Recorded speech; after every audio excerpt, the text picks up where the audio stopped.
a história de como o Brasil foi transformado na maior nação pentecostal do mundo.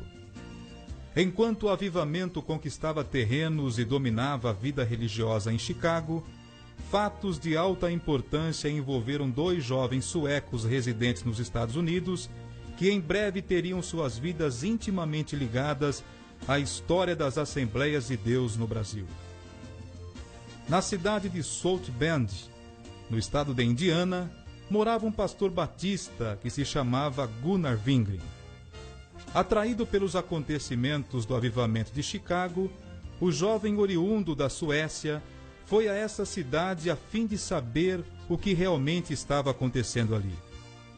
Diante da demonstração do poder divino, ele creu e foi batizado com o Espírito Santo. Pouco tempo depois, Gunnar Wingren conheceu outro jovem sueco que se chamava Daniel Berg. Esse jovem também fora batizado com o Espírito Santo.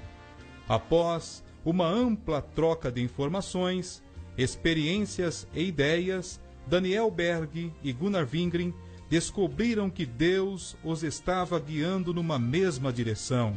Isto é, o Senhor desejava enviá-los com a mensagem do Evangelho a terras distantes, mas nenhum dos dois sabia exatamente para onde seriam enviados. O Senhor lhes falou através de uma mensagem profética que eles deveriam partir para pregar o Evangelho e as bênçãos do avivamento pentecostal. O lugar tinha sido mencionado na profecia Pará. Nenhum dos presentes conhecia aquela localidade. Após oração, os 2 jovens foram a uma biblioteca à procura de um mapa que lhes indicasse onde o Pará estava localizado. Foi quando descobriram que se tratava de um estado do norte do Brasil. Aqueles 2 jovens suecos sentiam arder em seus corações o entusiasmo e o zelo pela causa de Cristo. Eram tochas daquela mesma fogueira que começara a arder em Chicago. No dia 5 de novembro de 1910, a bordo do navio Clement, os missionários deixaram a frígida Nova York com destino à cálida Belém do Pará. As atividades missionárias dos nossos irmãos se iniciaram ali mesmo. A bordo do navio, entre tripulantes e passageiros, eles distribuíram folhetos e evangelhos que explanavam o grande amor de Deus. Falaram da palavra de Deus e testificaram a todos. No dia 19 de novembro de 1910, em um dia de sol causticante, os 2 missionários desembarcaram em Belém do Pará. Eles não possuíam amigos ou conhecidos nessa cidade.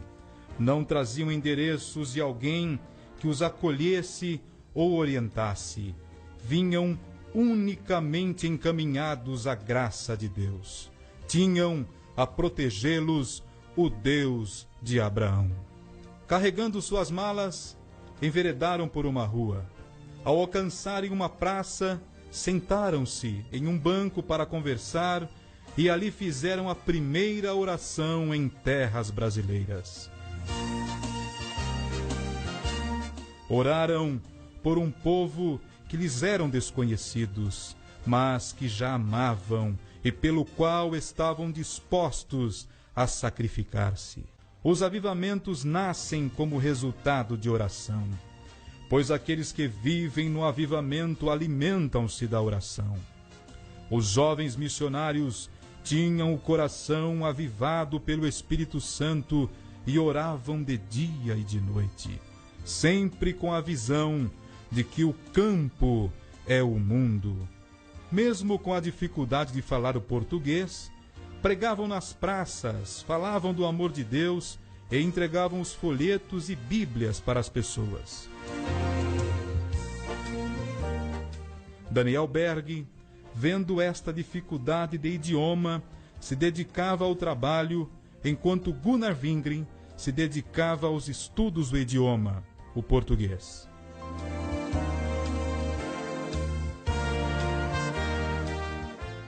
no dia 18 de junho de 1911, nasce a Assembleia de Deus, que nas décadas seguintes causaria admiração e espanto ao mundo inteiro pela pujança de seu crescimento.